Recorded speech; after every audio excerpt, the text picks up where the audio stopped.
നമസ്കാരം. ചിന്ത ചോദിച്ചു എത്ര കോടി രൂപയാണ് അമൃത് പദ്ധതി കേന്ദ്ര സർക്കാർ എത്ര തുക തന്നിട്ടുണ്ട്? അല്ല പറയട്ടെ, രേഖ കാണിച്ചു കേട്ടോ, വിവരാവകാശ രേഖ. ആദ്യത്തെ ചോദ്യം, പ്രധാനമന്ത്രി ആവാസ് യോജന പ്രകാരം 2019 ജൂൺ 1 മുതൽ 2025 മെയ് 1 വരെ കൊല്ലം കോർപ്പറേഷനിൽ നിന്ന് എത്ര പേർക്ക് വീട് വെക്കുന്നതിന് ആവശ്യമായ തുക അനുവദിച്ചിട്ടുണ്ട്? മറുപടി, നിങ്ങളുടെ കോർപ്പറേഷൻ സെക്രട്ടറി കള്ളനാണോ? നിങ്ങളുടെ സർക്കാർ 3831 പേർക്ക് വീട് വെക്കുന്നതിന് ആവശ്യമായ തുക അനുവദിച്ചിട്ടുണ്ട്. കണ്ടല്ലോ, 3831. അമൃത് പദ്ധതി പ്രകാരം 2019 ജൂൺ 1 മുതൽ 2025 മെയ് 1 വരെ അമൃത് പദ്ധതി പ്രകാരം കേന്ദ്ര സർക്കാരിൽ നിന്നും കൊല്ലം മുനിസിപ്പൽ കോർപ്പറേഷനിൽ എത്ര തുക ലഭിച്ചിട്ടുണ്ട്? ചോദ്യത്തിന് ഉത്തരം ചാനലിന്റെ പ്രതിനിധിയെ കാണിക്കാം.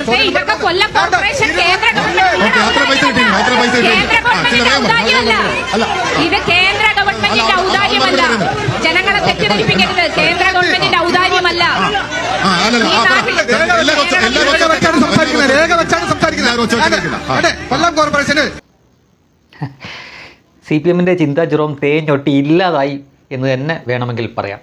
ഇവർ എപ്പോഴും തുടക്കമിടുന്നത് ഇങ്ങനെയാണ്, കേന്ദ്രമൊന്നും തന്നില്ല എന്ന് പറഞ്ഞുകൊണ്ട് തുടക്കമിടും. പക്ഷേ ഇവർ, അതായത് കൊല്ലത്തെ കോർപ്പറേഷനിലുള്ള കൊല്ലം കോർപ്പറേഷൻ പരിധിയിലുള്ള BJP-ക്കാർ കരുതിക്കൂട്ടി തന്നെയാണ് പോയത്. നല്ല മുന്നൊരുക്കം നടത്തിയിട്ടുണ്ട്. അതിനു മുമ്പ് തന്നെ വിവരാവകാശം വഴി അവർ ആ രേഖകളൊക്കെ കളക്ട് ചെയ്തിട്ടുണ്ട്.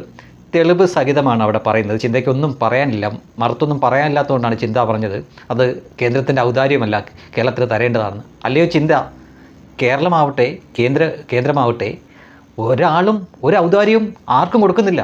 ഇതെല്ലാം ജനങ്ങൾ കൊടുത്ത നികുതി പണമാണ് ഇങ്ങോട്ട് തിരിച്ചു വരുന്നത്. അല്ലാതെ കേന്ദ്രം തരുമ്പോൾ അത് ഞങ്ങൾക്ക് അർഹതപ്പെട്ടതും സംസ്ഥാനം കൊടുക്കുമ്പോൾ അത് ഞങ്ങൾ സൗജന്യം കൊടുക്കുന്നതാണ് എന്നുള്ള ചെയ്താഗതി ഉണ്ടല്ലോ, അത് മാറ്റണം. ഇതെല്ലാം ജനങ്ങളുടെ നികുതി പണമാണ്. അപ്പോൾ അവർ ചെയ്യേണ്ട കാര്യങ്ങൾ അവർ ചെയ്തിട്ടുണ്ടോ എന്നാണ് നമുക്കറിയേണ്ടത്. അതെ, തീർച്ചയായിട്ടും കേന്ദ്രം ചെയ്യേണ്ട കാര്യങ്ങൾ അവർ ചെയ്തിട്ടുണ്ടോ എന്നിപ്പോൾ തെളിവ് സഹിതമാണ് അവിടെ കാണിക്കുന്നത്. അപ്പോൾ ഒരുമാതിരി ഈ ഞങ്ങൾ പൊതിച്ചോറ് കൊടുക്കുന്നവരല്ലേ എന്നുള്ള നിലവാരത്തിൽ കിടന്നുകൊണ്ട് ഒച്ച വെക്കുകയല്ല ചെയ്യേണ്ടത്. ഇനി നമുക്ക് മറ്റൊരു കാര്യത്തിലേക്ക് വരാം. ഇപ്പോൾ ഈ കുറച്ച് കാലമായിട്ട് നമ്മൾ കാണുന്നൊരു കാഴ്ചയുണ്ട്. ഞാനൊരു 10-18 വർഷമായിട്ട് കേരളത്തെയും രാജ്യത്തെയുമൊക്കെ രാഷ്ട്രീയം ഇങ്ങനെ എൻ്റെ ചെറിയ അറിവ് വെച്ച് വീക്ഷിക്കുന്ന ഒരു ഇത് വെച്ച് നോക്കിയാൽ കേരളത്തിലെ BJP തെരഞ്ഞെടുപ്പുകൾ ഗൗരവമായിട്ട് എടുത്തു തുടങ്ങിയത് കുറച്ച് വർഷമായുള്ളൂ. കൃത്യമായിട്ട് പറഞ്ഞാൽ 2024 തെരഞ്ഞെടുപ്പിന് മുന്നേ ഒരു 2 വർഷം മുമ്പേ ആയിട്ട്, അതായത് 2022 ആയപ്പോൾ തന്നെ സുരേഷ് ഗോപി 2024 തൃശ്ശൂരിൽ നിന്ന് ജയിക്കണം എന്നുള്ള ഉദ്ദേശത്തോടു കൂടി അദ്ദേഹം കുടുംബമടക്കം അവിടെ താമസിക്കുന്നു.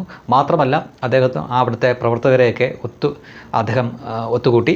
അതിനുശേഷം അവർ വീടുകളിലൊക്കെ പോകുന്നു, വോട്ടർ ലിസ്റ്റിൽ പേര് ചേർക്കുന്നു. BJP-ക്ക് വോട്ട് കിട്ടാൻ സാധ്യതയുള്ളവരെയൊക്കെ തേടിപ്പിടിച്ചു വോട്ടർ ലിസ്റ്റിലൊക്കെ പേര് ചേർക്കുന്നു. മുൻപ് അങ്ങനെയുള്ള ഒരു പരിപാടിയില്ലായിരുന്നു.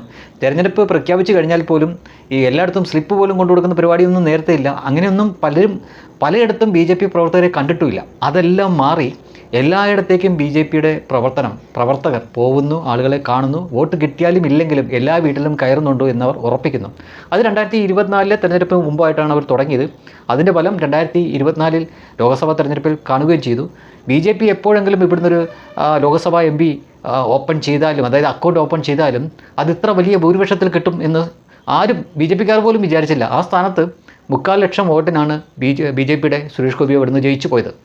അത് ഈ BJP-ക്ക് കൊടുത്തിട്ടുള്ള ഒരു ഊർജ്ജം ചെറുതൊന്നുമല്ല. മാത്രമല്ല, ജയത്തിന് തുല്യമായിട്ടുള്ള മത്സരമാണ് തിരുവനന്തപുരത്ത് കാഴ്ചവെച്ചത്, ആറ്റിങ്ങൽ കാഴ്ചവെച്ചത്, ആലപ്പുഴയിൽ കാഴ്ചവെച്ചത്. വോട്ടിംഗ് ശതമാനം ഭയങ്കരമായിട്ട് കുതിച്ചുയർന്ന് 20% എത്തി എന്ന് പറയുമ്പോൾ ഒരു പാർട്ടി 20% വോട്ടിംഗ് പെർസെൻറ്റേജ് ഉയർത്തി കഴിഞ്ഞു കഴിഞ്ഞാൽ പിന്നെ അവിടെ നിന്ന് ഭരണത്തിലേക്ക് അധികം ദൂരമൊന്നുമില്ല. അതാണ് നമ്മൾ ഈ രാജ്യത്തെ ഏത് സംസ്ഥാനം എടുത്തു വെച്ചാലും നോക്കിയാൽ നമുക്ക് മനസ്സിലാക്കാൻ പറ്റും. അപൂർവമായിട്ടാണ് ത്രിപുര പോലുള്ള സ്ഥലങ്ങളിൽ 0-ൽ നിന്ന് നേരെ ഭരണത്തിലേക്ക് BJP-ക്ക് കയറുന്നത്. ഇപ്പോൾ ത്രിപുരയിലെ രാഷ്ട്രീയ സാഹചര്യമല്ല ഇവിടെ ഉള്ളത്. അതും രാഷ്ട്രീയ സാമുദായിക സമവാക്യങ്ങളൊക്കെ ഇവിടെ വ്യത്യാസമാണ്. അതുകൊണ്ടാണ് ഇവിടെ ഈ വോട്ടിംഗ് ശതമാനത്തിൻ്റെ ഒരു കണക്ക് പറയേണ്ടി വരുന്നത്. അപ്പോൾ 20% എത്തി നിൽക്കുന്ന BJP-ക്ക് എപ്പോൾ വേണമെങ്കിലും കുതിച്ച് മുന്നിലെത്താൻ പറ്റും. കാരണം BJP എന്ന പാർട്ടിയെ സംബന്ധിച്ചിടത്തോളം മുസ്ലിം ലീഗിനേക്കാൾ ഒരു എഡ്ജുണ്ട്. കാരണം മുസ്ലിം ലീഗിന് കോൺഗ്രസിൻ്റെ കൂട്ടില്ലാതെ മുസ്ലിം ലീഗ് മാത്രമായിട്ട് മത്സരിച്ചാൽ ആ മുസ്ലിം വിഭാഗത്തിൻ്റെ വോട്ട് കിട്ടും എന്നതിലുപരി പിന്നീട് ക്രിസ്ത്യാനികളുടെ പോലും വോട്ട് കിട്ടാനുള്ള സാധ്യത കുറവാണ്. കാരണം UDF-ൻ്റെ ഭാഗമായിട്ട് നിൽക്കുന്നതുകൊണ്ട് മാത്രമാണ് അവർക്ക് വോട്ട് കിട്ടുന്നത്. മറിച്ച് BJP-ക്ക് അത്തരം കെട്ടുപാടുകളൊന്നുമില്ല. BJP-ക്ക് ഇപ്പോൾ ഒരുപക്ഷെ മുസ്ലിം വോട്ടിലേക്ക് കയറാൻ പറ്റില്ലായിരിക്കും, പക്ഷേ BJP-യിലേക്ക് ഒരുപാട് ക്രിസ്ത്യൻ വോട്ടുകൾ വരുന്നുണ്ട്. ഇവിടെ സഖ്യകക്ഷി ഉണ്ടെങ്കിലും ഇല്ലെങ്കിലും അവർക്ക് ഏറ്റവും വലിയ ഒറ്റക്കക്ഷിയാവാനുള്ള സാധ്യതകൾ വരും വർഷങ്ങളിൽ അവരുടെ മുന്നിലുണ്ട്. ഈ പഞ്ചായത്ത് തെരഞ്ഞെടുപ്പിൽ തന്നെ നോക്കുക, നിലവിൽ അവർക്ക് 20 22 പഞ്ചായത്തുകൾ മാത്രമാണുള്ളത്. ഏതാണ്ട് 900-ന് മുകളിൽ പഞ്ചായത്തുകൾ ഇവിടെ ഉണ്ടെന്ന് ഓർക്കണം. അതിൽ കേവലം 20-22 പഞ്ചായത്തിൽ മാത്രമേ ഉള്ളൂ BJP ഭരിക്കുന്നത്. അതൊരു 100-ന് മുകളിലേക്ക് പോയാൽ കേരളത്തിലെ രാഷ്ട്രീയം ഉറപ്പായിട്ട് മാറും. ഒരു സംശയം വേണ്ട, ഉറപ്പായിട്ട് മാറും. ഇപ്പോൾ തന്നെ നമുക്കറിയാം BJPയുടെ സീറ്റ് കിട്ടാൻ വേണ്ടിയിട്ട് ഇടിയാണ് ആളുകൾ. ആത്മഹത്യ ചെയ്ത വാർത്ത വരെ നമ്മൾ കാണുന്നു. ഒരു സമയത്ത് ഈ വീടുകളിലൊക്കെ ചെന്ന് പറഞ്ഞ് അവരുടെ കയ്യും കാലും ഒക്കെ പിടിച്ചിട്ടാണ് ഒന്ന് സ്ഥാനാർത്ഥിയായിട്ട് കൊണ്ട് നിർത്തുന്നത്. അതും അവർക്ക് താല്പര്യമൊന്നും ഇല്ലെങ്കിലും സ്ഥാനാർത്ഥിയായിട്ട് കൊണ്ട് നിർത്തുന്നത് എന്നും മാത്രം കഷ്ടപ്പെട്ടിട്ടാണ്. ആ സ്ഥാനത്ത് ഒരു പഞ്ചായത്ത് വാർഡിലെ സീറ്റ് നിൽക്കാൻ വേണ്ടിയിട്ട് 5-6 പേരുമാണ് ഇടിച്ചു കയറി നിൽക്കുന്നത്.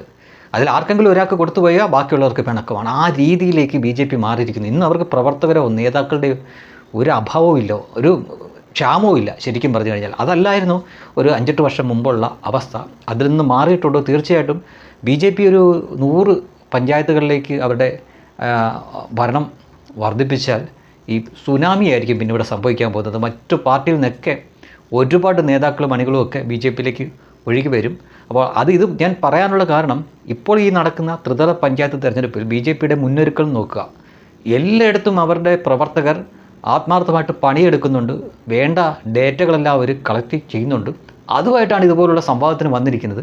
ആ തെളിവ് മാധ്യമത്തിൻ്റെ ആളെ കൂടെ കാണിച്ചിട്ട് അവർക്ക് പോലും അത് ഖണ്ഡിക്കാൻ പറ്റാത്ത രീതിയിൽ ഉറപ്പിച്ചിട്ടാണ് അവർ മുന്നോട്ട് പോകുന്നത്. അപ്പോൾ ചിന്തയെ പോലുള്ളവർക്ക് മറ്റു മാർഗ്ഗമില്ല. അപ്പോൾ അത് കേന്ദ്രത്തിൻ്റെ ഔദാര്യമല്ല, ഞങ്ങളുടെ വിഹിതമാണ് എന്ന് പറഞ്ഞിരിക്കും. അപ്പം അതേ ചിന്തയോട് തിരിച്ച് ചോദിക്കാമല്ലോ, സംസ്ഥാന സർക്കാർ കൊടുക്കുന്നത് അപ്പോൾ AK സെൻറ്ററിൽ നിന്നൊന്നും എടുത്തു കൊടുക്കുന്നതല്ലോ, അതും ജനങ്ങളുടെ നികുതി, ഇതും ജനങ്ങളുടെ നികുതി. പക്ഷേ നമുക്കറിയേണ്ട ഒരു കാര്യമുണ്ട്, നമ്മൾ കൊടുക്കുന്ന നികുതി നമുക്ക് തിരിച്ച് നമ്മളിലേക്ക് വരുന്നുണ്ടോ എന്ന് മാത്രം നോക്കിയാൽ മതി. അങ്ങനെ നോക്കുമ്പോൾ കേന്ദ്രം നമുക്ക് തരാനുള്ളത് തരുന്നുണ്ട്, പിന്നെ കിട്ടേണ്ടത് സംസ്ഥാനത്തിൻ്റെ വിഹിതമാണ്. അതെവിടെയോ ബ്ലോക്ക് ആയിരിക്കും. 268.3084 കോടി രൂപ കേന്ദ്ര സർക്കാർ നൽകിയിട്ടുണ്ട്. അതിൽ എത്ര തുക ചെലവഴിച്ചിട്ടുണ്ട്? 24 കോടി 51 ലക്ഷത്തി